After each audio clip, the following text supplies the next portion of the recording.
At a certain point, many people experience something strange they didn't see coming. Things that once delighted them, activities that once filled them with enthusiasm and pleasure, suddenly seem to lose their savor. The music doesn't move them anymore. The food doesn't taste as it used to. The company of friends feels hollow. Even the pursuits they once considered their greatest passions, reading, walking in nature, creating things, all of it becomes somehow flat, colorless, without the spark that once made life feel worth living. And naturally, when this happens, people become frightened. They think something has gone terribly wrong. They believe they've become depressed, that they're ill, that there's some chemical imbalance in their brain that needs correcting. Or they think they've simply become cynical, jaded, that life has worn them down and they've lost their capacity for joy. And they ask themselves with genuine desperation, what's happened to me? Why can't I feel anything anymore? But what if I told you that this loss of joy, this apparent flatness of experience, is not necessarily a problem at all? What if this state that seems like death is actually a kind of birth? What if the disappearance of joy as you knew it is simply making room for something else? Something you haven't yet recognized because you're still looking for the old feelings, the old excitements, the old ways of being moved. Let me explain what I mean. You see, most of what we call joy or pleasure in ordinary life is really a kind of relief. It's the satisfaction of a want, the filling of a lack, the scratching of an itch. You're hungry, and then you eat. And there's pleasure in that. But notice the pleasure depends on the hunger. Without the hunger, the eating is just mechanical. You're lonely, and then someone pays attention to you, and there's joy in that. But the joy depends on the loneliness. Without the sense of lack, the attention doesn't move you. This is what the Buddha was pointing out when he said that life is suffering, or more accurately, that life is unsatisfactoriness. Not that everything is miserable, but that this constant cycle of wanting and getting, of lacking and filling, of itching and scratching, is inherently unstable. It's based on a sense of incompleteness, of something missing, of not being quite enough as you are. And so we spend our lives chasing these little moments of relief, these brief satisfactions when a want is filled. We call this happiness, we call this joy, but it's really just the temporary cessation of discomfort. It's like someone hitting you on the head with a hammer and then stopping. And you feel relieved, and you call that relief pleasure. But the question nobody asks is, why were you being hit with a hammer in the first place? Now, what happens to some people, and this is what's happening to you if you're experiencing this loss of joy, is that they begin to see through this game. They begin to recognize that all these pleasures they've been chasing are really just escapes from discomfort. And once you see this, once you really understand it, the old joys don't work anymore. The scratching doesn't satisfy the itch because you've realized that you're creating the itch in order to enjoy the scratching.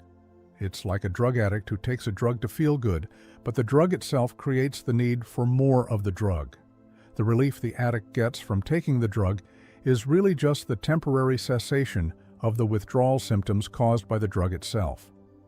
Once you see this pattern, the whole thing collapses. The pleasure loses its appeal because you've seen through it. This is what's happened to you. You've seen through the game of seeking pleasure and avoiding pain. You've recognized, perhaps not intellectually but in your bones, that all these joys you were pursuing were really just elaborate ways of running away from yourself, from the present moment, from what simply is. And so now you're left in this strange state.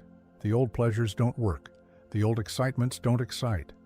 You've lost your capacity to be distracted, to be taken out of yourself by experiences and sensations. And this feels like death.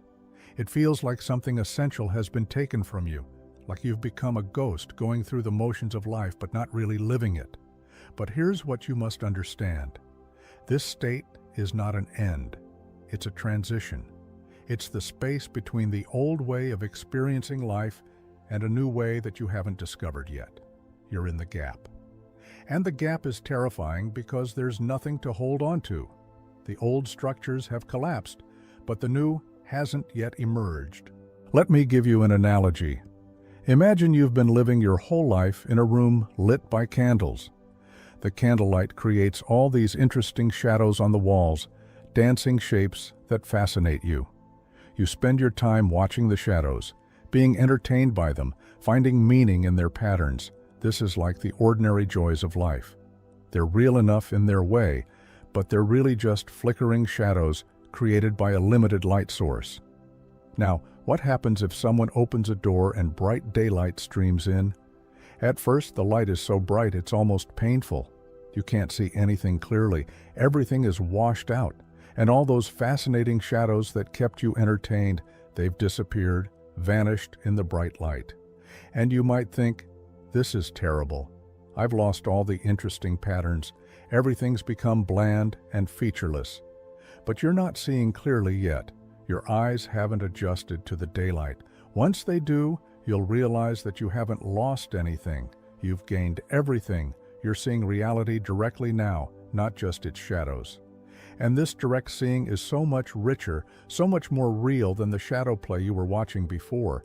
But it's a different kind of richness. It doesn't have the same quality as the shadows. It's not entertainment.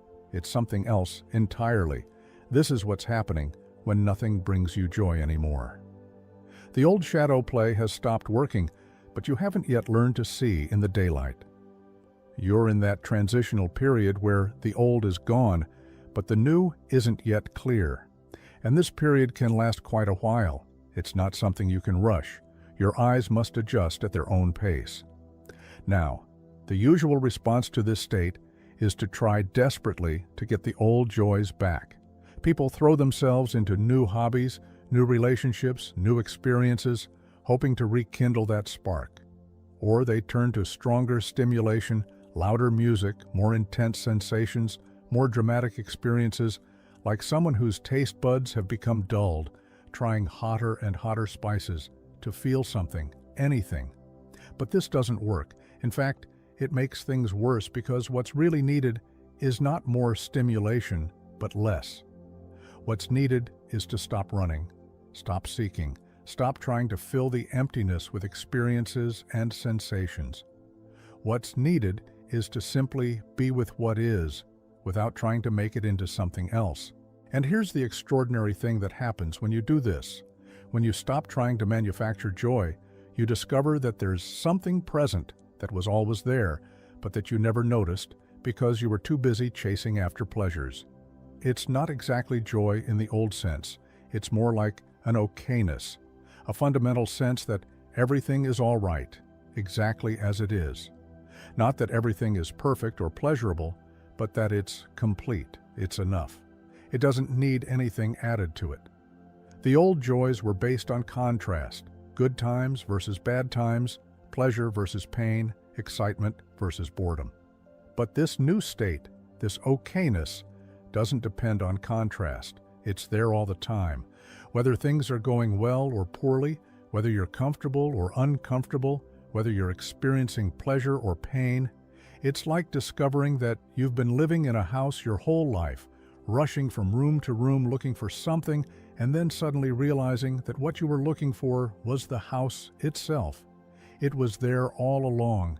You were standing in it. You are it. But you couldn't see it because you were too busy searching. Now, I must warn you about something. When I describe this state as an okness, or a fundamental sense that everything is all right, you might think this sounds rather dull. You might think, is that all there is? Just being okay with things? That doesn't sound very exciting. And you're right. It's not exciting in the way the old pleasures were exciting. It doesn't have that quality of peak experience, of highs and lows, of drama and intensity. But here's what you must understand. Excitement is exhausting. Drama is exhausting.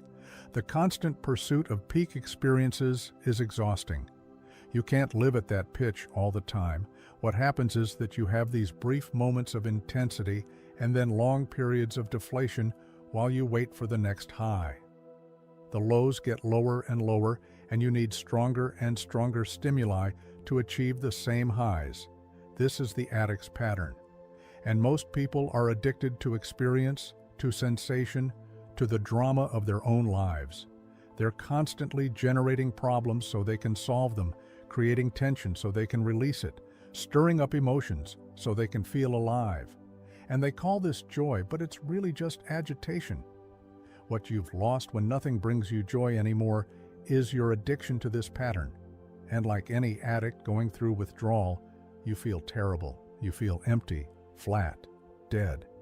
But what you're really experiencing is the absence of agitation, and at first the absence of agitation feels like death because you've been agitated for so long that you've forgotten what it's like to simply be at rest. Let me tell you about a man I knew once. He was tremendously energetic, always doing something, always pursuing some new project or pleasure. He traveled constantly, collected experiences like some people collect stamps, was always reading, always learning, always seeking out new sensations. And he was proud of this. He thought he was really living, squeezing every drop out of life. Then something happened. I don't know exactly what, perhaps just the accumulation of years. And he lost his enthusiasm. All those activities that had seemed so important suddenly seemed pointless. Travel bored him. Books couldn't hold his attention. Food all tasted the same. And he became quite depressed about this. He thought his life was over, that he'd become old and worn out. But then, after some time in this state, something shifted. He told me that one day he was sitting in his garden, doing nothing in particular, just sitting there. And he suddenly realized that he was completely content, not excited, not entertained, just simply content, present here. And he understood that all his previous rushing around had been a kind of running away. He'd been afraid of this simple being here, so he'd filled his life with constant activity and stimulation to avoid it. And now that all the activity had dropped away, he discovered what he'd been running from. Just this moment, this breath, this being alive. And it was enough. More than enough. It was everything, but it wasn't exciting or dramatic. So his mind had dismissed it as nothing, as emptiness, as death. Only when he stopped demanding that life be exciting did he discover that life is extraordinary in its ordinariness. This is what I'm trying to point you toward. When nothing brings you joy anymore in the old way, you're being invited to discover a different quality of experience. Not the ups and downs of pleasure and pain, but something more subtle, more constant, more fundamental. But you can't force this discovery. You can't make it happen. In fact, trying to make it happen is exactly what prevents it. It's like trying to fall asleep. The harder you try, the more wakeful you become. You have to give up trying. You have to surrender to not knowing, to not feeling, to this apparent emptiness. And this is perhaps the most difficult thing anyone can be asked to do because we're so afraid of emptiness. We think emptiness is death, is meaninglessness, is the absence of life. But actually, emptiness is potential. It's the space in which something new can emerge. As long as you're full of seeking and striving and trying to recapture old joys, there's no room for anything new. You must become empty. Not empty in a negative sense, but empty like a bowl is empty. Empty so it can receive. Empty so it can be filled. But not filled with the old things, filled with something you don't yet have a name for. Now, I know this is not what you wanted to hear. You wanted me to tell you how to get your joy back, how to feel things again the way you used to. But I can't tell you that because what you're experiencing is not a problem to be solved. It's a transition to be gone through, like a caterpillar dissolving in the cocoon before it becomes a butterfly. The caterpillar is finished. It can't go back to being a happy caterpillar, but it's not yet a butterfly. It's just mush. And if the mush could think, it would probably be quite distressed about its condition. You're the mush right now, and I'm telling you, this is not a mistake. This is the process. Stay with it. Don't try to escape from it. Don't try to manufacture fake joys to fill the emptiness. Just be with what is. Be with the flatness, the colorlessness, the apparent meaninglessness. Let it be exactly as it is, without trying to fix it or understand it or make it into something else. And gradually, not according to your timetable, but in its own time, something will shift. Not back to the old way, but forward into something new.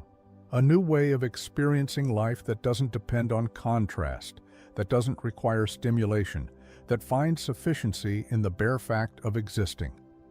This is what the mystics have always pointed to, not some ecstatic state of constant bliss that's just another form of the old seeking, but a deep okness that persists through all states, pleasant and unpleasant alike. A recognition that you are, in the deepest sense, all right. Not because everything in your life is going well, but because your life, your existence, is fundamentally complete exactly as it is. The old joys were like trying to improve a sunset by throwing more colors at it. The new recognition is that the sunset is already perfect, doesn't need improvement, doesn't need anything added to it or taken away from it. It's complete in itself. And so are you. And so is this moment. And so is your life, even in this seemingly joyless state. But I must emphasize again, you cannot make this recognition happen. You cannot achieve this state. Any effort to get there pushes it away, because effort implies that something is lacking, that you're not already complete. The recognition can only come when you stop trying, when you give up, when you surrender completely to what is. And even then, it may not come, or it may come and go, or it may come in such a subtle way that you don't even notice it at first. It's not dramatic. It's not exciting. It doesn't feel like you thought enlightenment would feel. It's more like coming home, like taking off tight shoes, like exhaling after holding your breath too long. So what do you do in the meantime while you're in this state where nothing brings joy? You do what needs to be done. You brush your teeth. You eat your meals. You go about your daily business. But you do it without the expectation that these activities should make you happy. You do them simply because they're what's here to be done, not with resignation or bitterness, but with a kind of neutral acceptance. And you watch, you observe this state you're in without judging it, without trying to change it.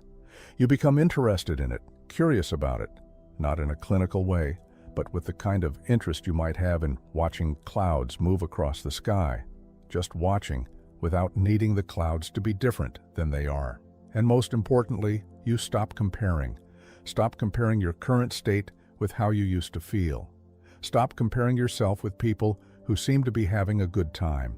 Stop comparing this moment with some imagined future moment when everything will be better. Just be here now with what is. This is not resignation.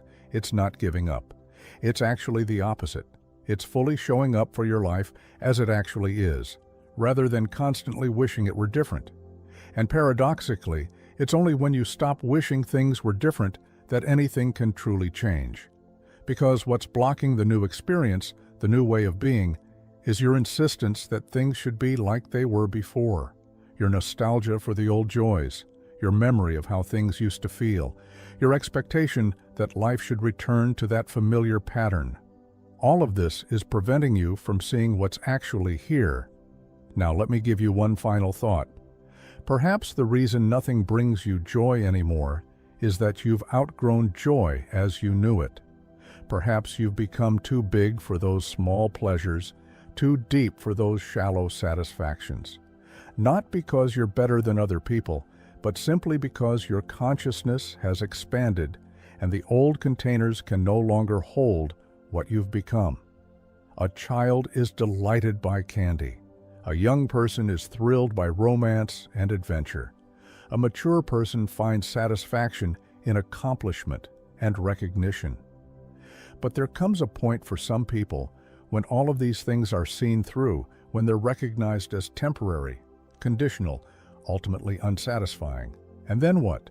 Then you're thrown back on existence itself, on the bare fact of being alive, of being conscious, of being here.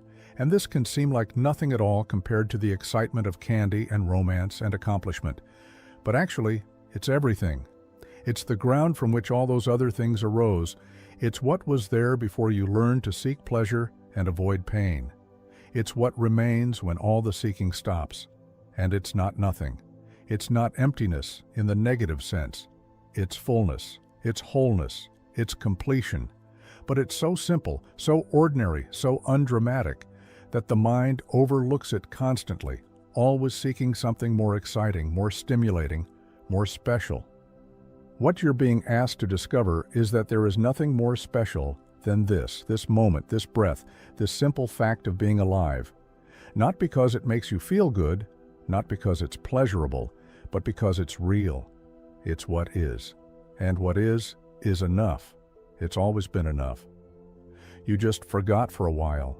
So when nothing brings you joy anymore, don't despair. You haven't lost your capacity for feeling. You've lost your addiction to a particular kind of feeling. And in that loss, there's an opening, a possibility, a doorway into a different way of being human. Walk through that doorway. Not by trying to walk through it, but by standing still and discovering that you're already on the other side. You've always been on the other side. You just didn't notice because you were too busy seeking. Now you have nothing to seek. And that's not a loss. That's the greatest gift you could receive.